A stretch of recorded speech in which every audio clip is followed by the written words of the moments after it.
Hey guys, ഇന്നൊരു മാങ്ങ വെച്ച് നമ്മൾ ഒരു പൂവുണ്ടാക്കിയ കഥയാണ് പറയാനുള്ളത്.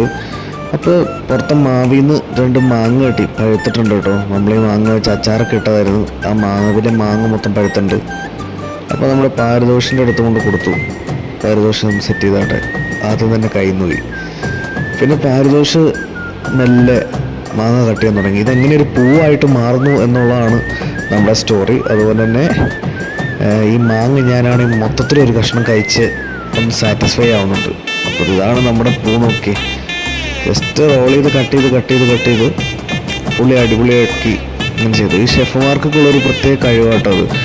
കാരണം ഇവർക്ക് എന്ത് വെജിറ്റബിൾസോ ഫ്രൂട്ട്സോ കൊടുത്താലും അവർ അത് വെച്ചൊരു ഡിസൈൻ അല്ലെങ്കിൽ ഡെക്കറേഷൻ പോലെ അങ്ങനത്തെ ഒരു സംഭവം ഉണ്ടാക്കും, ഒരു പ്രസൻറ്റേഷൻ ഉണ്ടാക്കും. ഇതിനൊക്കെ പ്രസൻറ്റേഷൻ എന്ന് പറയുന്നത് നമ്മുടെ ഫുഡിൻ്റെയൊക്കെ സൈഡിലായിട്ട് ഇതുപോലെ പ്രസൻറ്റേഷൻ അവരിങ്ങനെ ക്രിയേറ്റ് ചെയ്യും കേട്ടോ.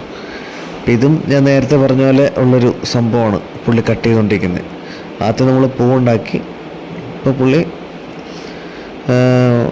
വേറെ ഐറ്റം ഉണ്ടാക്കാൻ നോക്കി, പക്ഷെ ടൈമില്ലാത്തത് കൊണ്ട് നടന്നില്ല. ഓക്കെ, അപ്പം മാങ്ങയെല്ലാം കഴുകി സെറ്റാക്കി വെച്ചിട്ടുണ്ട്.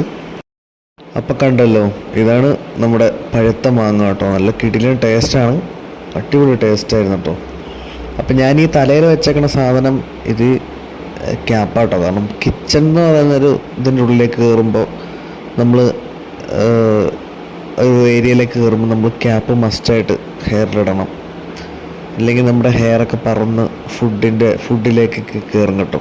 അതുകൊണ്ട് മസ്റ്റായിട്ടും ഇടേണ്ട ഒരു സംഭവമാണ്. ഇപ്പോൾ ഒരു മുതുക്കം പീസ് ഞാനെടുത്ത് കഴിച്ചിട്ടുണ്ട്, അടിപൊളി ടേസ്റ്റായിരുന്നു. അപ്പോൾ നിങ്ങളുടെ നാട്ടിലും മാമ്പഴമൊക്കെ ഉണ്ട് കഴിക്കാൻ, നിങ്ങൾ ഇതുപോലെ തന്നെ ട്രൈ ചെയ്യുക. അടുത്ത വീഡിയോയിൽ കാണാം ഗൈസ്.